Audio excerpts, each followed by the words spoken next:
Ang aklat ng lahi ni Hesukristo. Mateo chapter 1, verse 1 to 17. Ang aklat ng lahi ni Hesukristo, na anak ni David, na anak ni Abraham. Naging anak ni Abraham si Isaac, at naging anak ni Isaac si Jacob, at naging anak ni Jacob si Judah at ang kanyang mga kapatid. At naging anak ni Judah kay Tamar si Phares at si Zara, at naging anak ni Phares si Esrom, at naging anak ni Esrom si Aram. At naging anak ni Aram si Aminadab, at naging anak ni Aminadab si Naasan, at naging anak ni Naasan si Salmon. At naging anak ni Salmon kay Rahab si Buz, at naging anak ni Buz kay Rot si Obed, at naging anak ni Obed si Jesse. At naging anak ni Jesse ang haring si David, at naging anak ni David si Salomon, doon sa naging asawa ni Urias. At naging anak ni Salomon si Ribom, at naging anak ni Ribom si Abias, at naging anak ni Abias si Asa.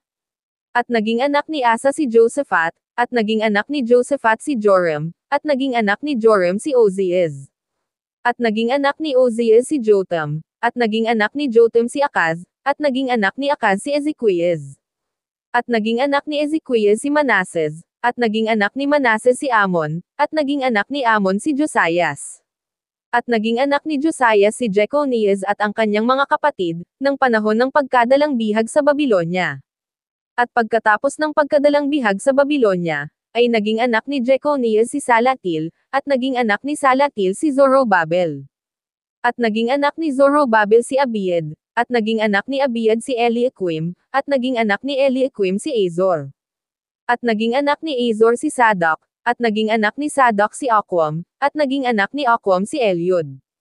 At naging anak ni Eliud si Eleazar, at naging anak ni Eleazar si Maten, at naging anak ni Maten si Jacob. At naging anak ni Jacob si Jose asawa ni Maria, na siyang nanganak kay Jesus, na siyang tinatawag na Kristo. Sa makatuwid ang lahat ng mga salit-saling lahi buhat kay Abraham hanggang kay David ay 14 na salit-saling lahi, at buhat kay David hanggang sa pagdalang bihag sa Babilonya ay 14 na salit-saling lahi, at buhat sa pagkadalang bihag sa Babilonya hanggang kay Kristo ay 14 na salit-saling lahi.